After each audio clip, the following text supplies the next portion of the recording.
नमस्कार मित्रांनो, ठरलं तर मग या मालिकेच्या आजच्या भागात आता प्रतिमा, आत्या सुमन, काकू राकेश, सायली, अर्जुन सर्वच जण जेवायला बसलेले असतात. परंतु सायली, अर्जुन शांतपणे जेवत असतात. प्रतिमा, आत्या हे पाहतात आणि त्यांना विचारतात, सायली, अर्जुन, तुम्हाला भात वाढू का? तर अर्जुन म्हणतो, नाही, नको. सायलीही नको म्हणते. तर राकेश आता अर्जुनला म्हणतो, अरे अर्जुन, अरे पोटभर जेव, लाजू नको, घर तुझंच आहे. अर्जुन म्हणतो, नाही, आता माझं जेवण होत आलंय, त्यामुळे मला नकोय काही. तर सुमन, काकू, सायली आणि अर्जुनला म्हणतात, सायली, अर्जुन, तुम्ही आज दोघंही एकदम गप्प आहात, काही झालंय का? तर सायली म्हणते, नाही, काही नाही.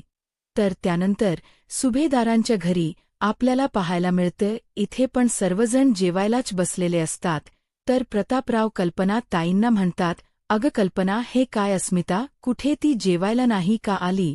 तर ताई म्हणतात, नाही होती, तर मगाशीच जेवली आणि आता ती गोलूला सोपवत असेल. तर आता ताई म्हणतात, वहिनी, अहो उद्या पुरण करायचे असेल ना, मग त्यासाठी मी डाळ भिजत टाकू का? तर कल्पनाताई म्हणतात, उद्या पूर्ण पोळ्या कशाला? तर ताई म्हणतात, वहिनी, अहो तुम्ही विसरलात का? उद्या वटपौर्णिमा आहे. आता मात्र ताईंच्या लक्षात येतं की उद्या तर वटपौर्णिमेचा सण आहे. तर आता अश्विन प्रतापरावांना म्हणतो, डॅड, पाहिलात का? अहो तुमच्या लग्नाला इतकी वर्ष झालीत की आता मम्मा तुमच्यासाठी पूजा करायला सुद्धा विसरली आहे. प्रतापराव म्हणतात, कल्पना, अगं काय हे? मी जर तुला 7 जन्मासाठी नको असेल ना, तर मला क्लिअरली आताच सांग. तर ताई म्हणतात, काही बोलता हो अहो? खरं तर मी विसरून गेले, कारण हे सगळं काही सायलीमुळेच. अहो सायली या घरात आल्यापासून सगळ्या रीती रिवाज परंपरा तीच तर बघत आली आहे. सगळी तयारी अगदी व्यवस्थित करून ठेवते आणि त्यानंतर ती मला सांगते, आणि म्हणूनच त्या गडबडीत मी विसरून गेले, बाकी काही नाही. कारण या सगळ्या गोष्टी अगदी सायली व्यवस्थित पार पाडते, त्यामुळे मी कधी लक्ष घातलाच नाही याकडे. तर त्यानंतर कल्पनाताई प्रतापरावांना म्हणतात, आणि हो, उद्या वटपौर्णिमा आहे, त्याचा उपवास आणि पूजा हे दोन्ही मी तुमच्यासाठी करणार आहे. तर प्रतापराव शांतच होतात. तर अश्विन ताईंना म्हणतो, मम्मा, उद्या सायली वहिनीला उपवास धरायला नको देऊस, तिला त्रास होईल. कल्पनाताई म्हणतात, हो, आणि तसंही गरोदरपणात हे व्रत करायचंच नसतं, पूजाही करायची नसते. तर ताई म्हणतात, पण वहिनी, हे सगळं काही सायली ताईंना माहीत आहे ना? ताई म्हणतात, माहीत नसेल कदाचित, मी तिला कळवते, नाहीतर उगाच उद्या पूजेच्या आणि उपवासाचा सुद्धा ते घाट घालेल. असं म्हणत ताई आता सायलीला फोन करायला घेतात. आता सायली पाहते, तरी इथे ताईंचा फोन आलेला असतो. ताईंचा फोन लगेच सायली उचलते आणि म्हणते, बोला ना आई. तर ताई म्हणतात, काय बाळा, कशी आहेस तू? सायली म्हणते, मी अगदी ठीक आहे, तुम्ही कशी आहात? ताई म्हणतात, मी सुद्धा ठीक आहे, पण बाळा, खरं सांगू का? अगं तू नाहीस ना, तर आम्हाला इथे अजिबातच करमत नाही, कशातच लक्ष लागत नाही, सतत तुझी आठवण येत असते. तर सायली म्हणते, मला सुद्धा आई, तुमच्याशिवाय करमत नाही, मला सुद्धा तुम्हा सगळ्यांची आठवण येते. पण इथे सुमन काकू आणि प्रतिमा आत्या माझे खूप लाड करतात. पण हे ऐकून राकेशला मात्र खूप राग येत असतो. तर अर्जुन ताईंना विचारतो, मम्मा, अग तू सहजच फोन केलायस ना? तर ताई म्हणतात, नाही अरे, आणि मी सायलीला हे सांगायला फोन केला आहे की उद्या वटपौर्णिमा आहे. ए सायली, उद्या तू निमेच व्रत आणि पूजा दोन्ही करणार नाहीयेस? तर आता सायली ताईंना म्हणते, हो आई, मला हे सगळं काही प्रतिमा आत्याने सांगितलं आहे. गरोदर स्त्रियांनी वटपौर्णिमा करायची नसते, पण आई, निदान मी उपवास तरी करते ना? आता हे ऐकून अर्जुन रागानेच सायलीकडे पाहतो. तर प्रतिमा त्या म्हणतात, नाही सायली, तू उपवास सुद्धा नाही करणार आहेस, पण हो, तू इतकं करू शकतेस की हात जोडून देवाकडे प्रार्थना कर की मला हाच नवरा 7 जन्म मिळू दे. तितकं केलं तरी खूप पुरे आहे. आता मात्र प्रतिमा त्याला हसू येत असतं, कारण सायली अर्जुनसाठी उपवास करायलाही या दिवसात तयार असते. तर कल्पना ताई सायलीला म्हणतात, सायली मी सुधा, अश्विन, अर्जुन आणि अस्मिता या तिघांच्याही वेळी वटपौर्णिमेची पूजा केली नव्हती. तर सायली कल्पना ताईंना म्हणते, पण आई, गरोदर स्त्रियांनी वटपौर्णिमेची पूजा करण्याचा वेगळा काहीतरी मार्ग असेलच ना. आता सायलीच हे बोलणं ऐकून अर्जुन सायलीवर चिडतो आणि म्हणू लागतो, तू दरवेळी हट्ट का करतेस बायको? प्रेग्नेंट असताना तुला प्रत्येक गोष्टीची रिस्क घ्यायचीच असते का? अगं कधीतरी दुसऱ्यांच ऐकायला सुद्धा शिकना, असं म्हणत अर्जुन सायलीवर चिडलेला असतो. तर सुमन काकू अर्जुनला शांत करत म्हणतात, बरं अर्जुन, तू अगोदर शांत हो, तू जेवून घे बरं. तर अर्जुन म्हणतो, नाही, नको, माझं पोट भरलंय, असं म्हणत अर्जुन जेवणावरला उठून निघून जातो. तर कल्पनाताई अर्जुनला म्हणतात, काय अचानक? अर्जुनला काय झालं? सायली म्हणते, काही नाही आई, अहो मी उद्या उपवास करणार असं म्हटलं ना. आणि त्याच्याच त्यांना खूप राग आलाय. तर कल्पनाताई म्हणतात, बरं उद्या मी तिथेच येते, मग मी, प्रतिमा आणि सुमन तिघही एकत्रच वटपौर्णिमेची पूजा करण्यासाठी जाऊ. तर आता सायली म्हणते, बरं ठीक आहे, असं म्हणत आता सायली फोन ठेवते. तर सुमन काकू प्रतिमानाने म्हणतात, वहिनी, मी सगळी वटपौर्णिमेची पूजा करून ठेवते, उद्या कल्पना वहिनी आल्यात की आपण तिघेही पूजा करण्यासाठी जाऊ. तर इकडे राकेश सायलीकडे पाहतो आणि मनाशीच म्हणतो, नक्कीच सायली आणि अर्जुनमध्ये कुठल्यातरी गोष्टीवरून वाद झाला आहे, काहीतरी भांडण झाली आहे, पण ती कशावर वरून झालीत का झालीत हे मला शोधून काढावंच लागेल. तर सायली प्रतिमाहत्यांना म्हणते, मी येते, असं म्हणत ती तिच्या रूमच्या दिशेने निघून जाते.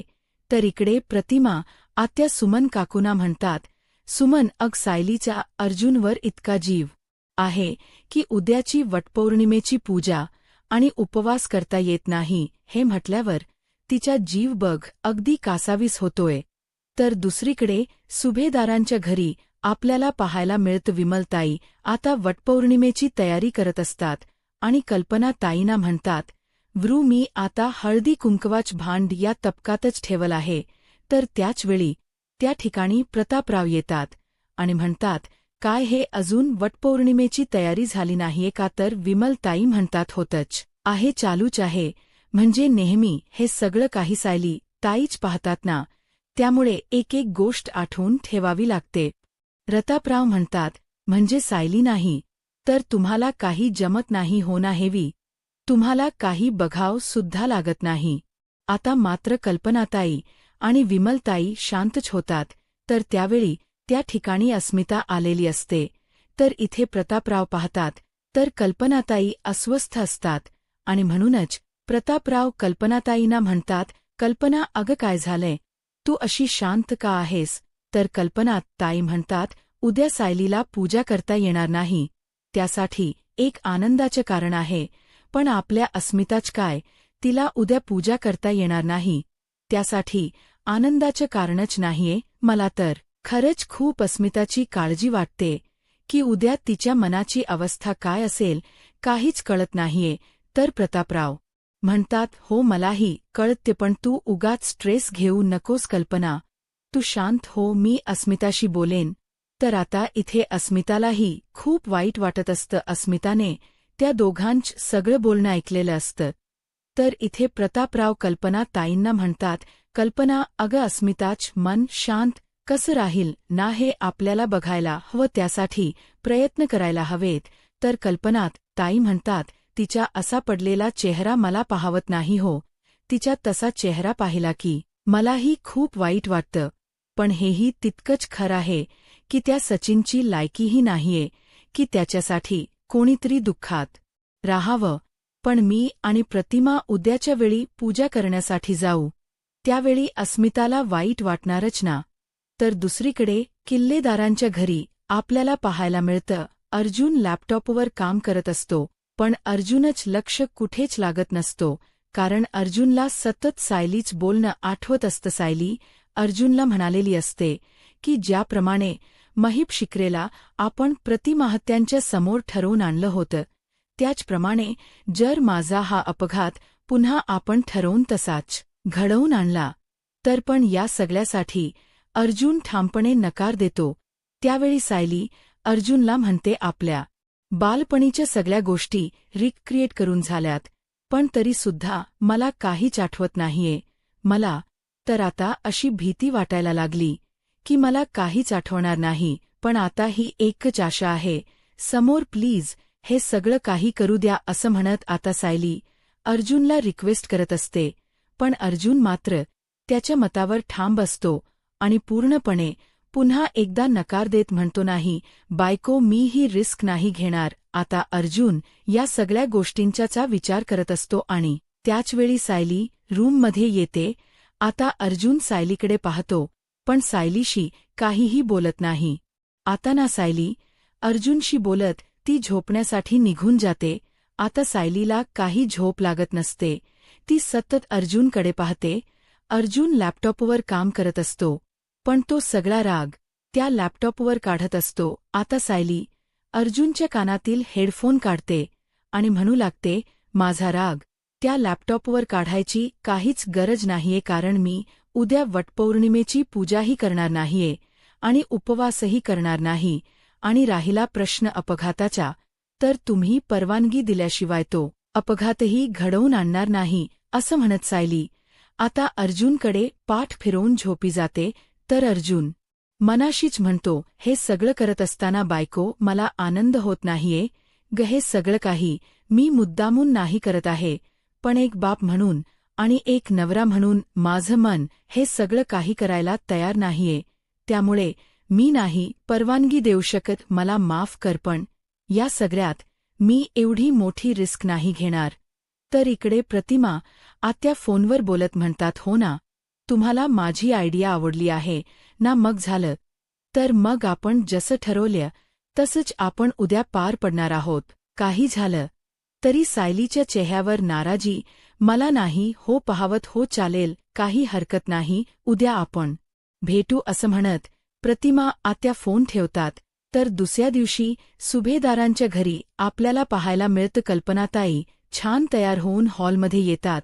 तर प्रतापराव कल्पनाताईंच कौतुक करत म्हणतात, कल्पना खरंच खूप छान दिसतेस. कल्पनाताई म्हणतात, काहीतरीच काय, पण खरंच कल्पनाताईंना पाहून प्रतापरावांची नजर मात्र काही हटत नसते. तर त्यावेळी विमलताई कल्पनताईंकडे आता पूजेच्या ताट देतात आणि म्हणू लागतात, वहिनी हे घ्या, सगळं तयार आहे आणि हो आता लवकर निघा नाही तर पाऊस वाढेल. कल्पना ताई म्हणतात, हो निघतेच. तर प्रतापराव म्हणतात, अश्विन अरे काल आपण तुझ्या मम्माला उगाचच चिडवत होतो ना. तर अश्विन म्हणतो, का हो डॅड.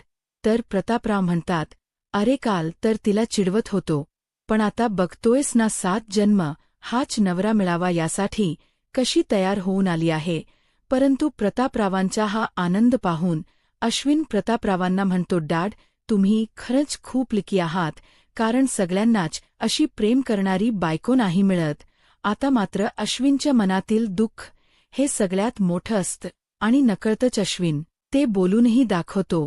आता मात्र कल्पना ताईंनाही खूप वाईट वाटतं. कल्पना ताई मनाशीच म्हणतात, माझ या मुलांच्या नशिबी हे काय आलंय. अश्विनला तर वाटतंच आहे की त्याच्यासाठी पूजा करणार कोणीच नाही आणि अस्मिताच्याही मनात असाच काही विचार आला. तर कल्पनाताईंना त्यांच्या दोन्ही मुलांची खूप काळजी वाटत असते. तर त्याचवेळी त्या ठिकाणी अस्मिताही येते. अस्मिताकडे पाहिल्यानंतर कल्पनाताई मात्र शांतच होतात. पण त्याचवेळी अस्मिताच एक पार्सल आलेलं असतं.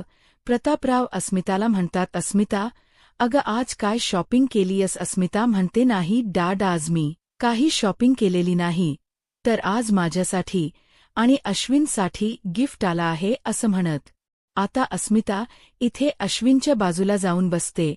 तर त्यावेळी अश्विन अस्मिताला विचारतो, माझ्यासाठी आणि तुझ्यासाठी असं कोणी गिफ्ट पाठवलं.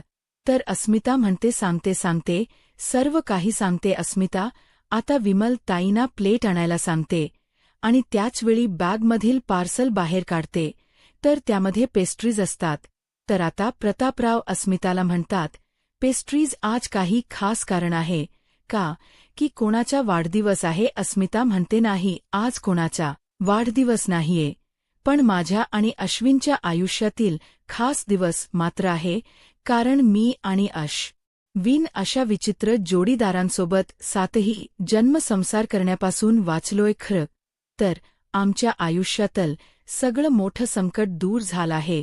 मग मम्मा आणि डॅड हा खास दिवस सेलिब्रेट करायला नको का? आणि म्हणूनच या पेस्ट्री आमच्यासाठी कोणीतरी पाठवल्यात.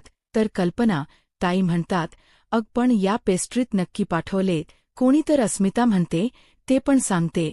तर त्याचवेळी अस्मिताला आता प्रतिमा हत्या आणि सुमन काकू पूजेची तयारी करत असतात आणि या सगळ्यामध्ये त्यांना सायलीची मदत मिळत असते.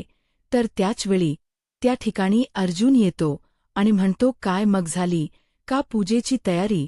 तर सुमन काकू म्हणतात, अरे अर्जुन थांब, मी तुझ्यासाठी कॉफी घेऊन येते.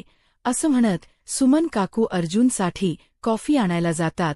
तर इकडे मात्र सायली अर्जुनशी काही बोलतही नसते. सायली अर्जुनवर खूप रागवलेली असते. अर्जुन सायलीशी बोलण्याचा प्रयत्न करत असतो, पण सायली मात्र अर्जुनकडे पाहतही नाही, त्याच्या नजरेला नजरही देत नसते. तर इथे मात्र प्रतिमा आत्या कोणाची तरी वाट पाहत असतात.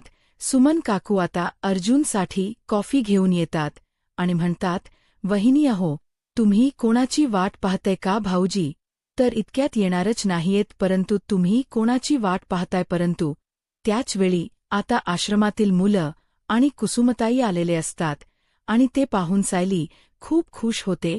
आता मुलं सायलीला मिठी मारतात, तिला ती कशी आहे हे विचारतात.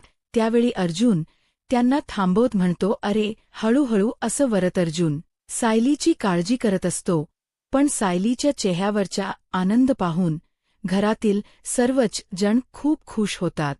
आता सायली मुलांना आणि कुसुमताईंना विचारते, अहो तुम्ही सर्वजण असेच अचानकच कसे आलात?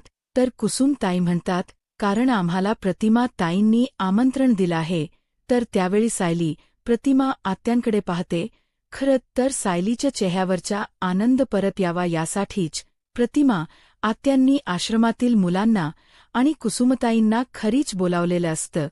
तर कुसुमताई सायलीला म्हणतात, अगं त्यांनी मला फोन केला होता आणि सांगितलं की आज तुला वटपौर्णिमेची पूजा करता येत नाही म्हणून तू नाराज आहेस, नर्वस आहेस.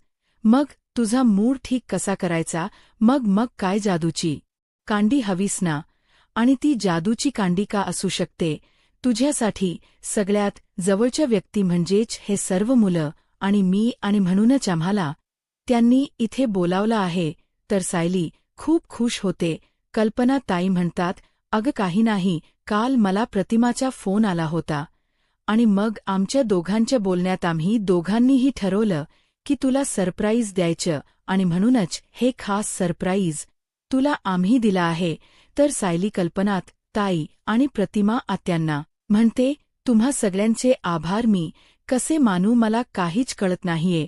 तर प्रतिमा त्या सायलीला म्हणतात, अग यात आभार कसले मानायचे, वेडी आहेस का तू? तर कल्पनताई म्हणतात, बरं आता आम्ही पूजा करून येतो, तोपर्यंत तुम्ही गप्पा मारत बसा. प्रतिमा आपण निघूयात ना?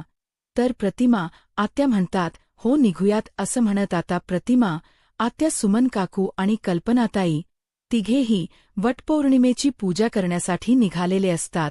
तर इकडे अर्जुन कुसुमताईंना आणि मुलांना म्हणतो, थँक यू सो मच, तुम्ही आलात. तुमच्या येण्यामुळे माझ्या बायकोच्या चेहऱ्यावर स्माईल तरी आलं. तर मुलांच्या सायली सोबत गप्पा चालू असतात. मुलं म्हणू लागतात, सायली ताईला बाळ झालं ना की आम्ही त्याच्यासोबत खूप खेळणार आहोत.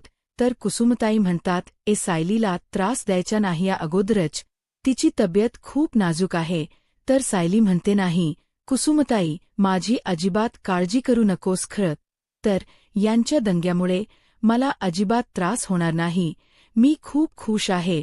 खरं तर तुम्ही मला अगोदर सांगितलं असतं तर माझ्या या बाळांसाठी मी काहीतरी बनवून ठेवलं असतं. तर कुसुमताई डोक्यालाच हात लावतात आणि म्हणू लागतात, घ्या. तर इथे अर्जुन मुलांना म्हणतो ब्र चॉकलेट आईस्क्रीम बर्गर पिझ्झा हे तुम्ही खाणार आहात ना. आता मुलं खूप खुश होतात आणि आनंदानेच म्हणतात मी खाणार. तर त्यावेळी कुसुमताई हात वर करत म्हणतात मी पण. तर अर्जुन म्हणतो तुम्ही पण. तर कुसुमताई म्हणतात नाही म्हणजे ह्या सर्वजण खाणार आहेत ना त्यांच्यासाठी. अर्जुन म्हणतो ब्र मी सर्वांसाठीच ऑर्डर करतोय. आता मात्र कुसुमताई खुश होतात आणि म्हणतात करा. तर आता त्यातील एक मुलगा कुसुमताईच्या कानात जाऊन म्हणतो कुसुमताई हा चिडका बिंबा जरा जास्तच सुधारलाय. तर आता मात्र सायली त्याला एक चांगलाच थपाटा घालते आणि अर्जुनने त्याचं बोलणं ऐकलेलंही असतं. तर इथे सायली त्या मुलाला हाणते चिडका बिंबा वगैरे असं काही बोलायचं नाही. तर अर्जुन चिडून उभा राहतो आणि म्हणतो काय म्हणालास तू चिडका बिंबा कोणाला म्हणालास तू. तर त्यावेळी तो मुलगा खूप घाबरून जातो. तर आता कुसुमताई पुढे येतात आणि म्हणतात अर्जुन सर नाही अहो त्याचीची चूक नाही. चूक खरंतर माझी आहे हो अहो मी पण ना मुलांसमोर तुम्हाला असं म्हणत कुसुमताई कान पकडतात आणि म्हणतात सॉरी. तर आता अर्जुन चिडूनच म्हणतो आज या मुलांना आणि मग हसत म्हणतो सगळं माफ आहे. मुलंही खूप खुश होतात. तर अर्जुन मुलांना म्हणतो बरं तुम्हाला आत बसून असं बोर व्हायचंय की माझ्यासोबत बाहेर खेळायला यायचं आहे. तर मुलं खुश होतात आणि अर्जुन सोबत बाहेर खेळण्यासाठी निघून जातात. तर इथे घरात कुसुमताई आणि सायलीच्या गप्पा चालू असतात. तर कुसुमताई सायलीला म्हणतात काय सायली अर्जुन सरांमध्ये किती बदल झालेत. म्हणजे अगोदर त्यांना मुलं आवडायची नाहीत आणि आता तर मुलांसोबत ते वेळ घालवतायत. तर सायली म्हणते आता ते स्वतः बाबा होणार आहेत ना आणि म्हणूनच तर एवढी काळजी घेतायत. दुसरी एखादी कितीही मोठी गोष्ट असली ना तरी सुद्धाही त्यांना काळजी मोठी वाटायला लागली आहे. तर कुसुमताई सायलीला म्हणतात अगं तुझी काळजी करणं यापेक्षा मोठी गोष्ट काय आहे बरं. तुझी तब्येत कशी आता तुला मळमळत वगैरे का असं म्हणत त्या दोघींच्याही गप्पा चालू असतात. तर येणाऱ्या पुढील भागामध्ये आपल्याला पाहायला मिळतं अर्जुन सायलीला म्हणतो मी एक डिसिजन घेतला आहे. तर सायली विचारते कोणता डिसिजन. तर अर्जुन म्हणतो की मी ठरवलं आहे की हा ॲक्सिडेंट रिक्रिएट करायचा. हे ऐकून सायली खुश होते. सायली विचारते खरंच. अर्जुन म्हणतो हो खरंच. कारण या सगळ्यामुळे जर तुला तुझ्या बालपणीच्या गोष्टी आठवणार असेल तुझं बालपण तुझी ओळख तुला पुन्हा मिळणार असेल तर मी ही रिस्क घ्यायला तयार आहे. पण एका अटीवर. सायली विचारते कोणती अट. तर आता अर्जुन सायलीला म्हणतो या वेळच्या या रिक्रिएशनमध्ये मी सुद्धा सामील असणार आहे. कारण आता ही रिक्रिएशनची रिस्क मी घेत आहे. कारण मी सुद्धा तिथे असणार आहे. आता हा मार्ग तुम्हा सगळ्यांना वेगळा करणारा नसेल तर एकत्र आणणारा असेल. ठरलं. तर मग असं म्हणत दोघेही हात मिळवतात आणि आता सायलीच्या ॲक्सिडेंटच्या पुन्हा एकदा तसाच सीन घडवायचा ठरवतात. तर आता या सगळ्यामध्ये सायली अर्जुनला यश मिळेल का. आता पुढे काय होईल हे पाहायला आत्ताच माझा महाराष्ट्र या यूट्यूब चॅनलला सबस्क्राईब करा. धन्यवाद.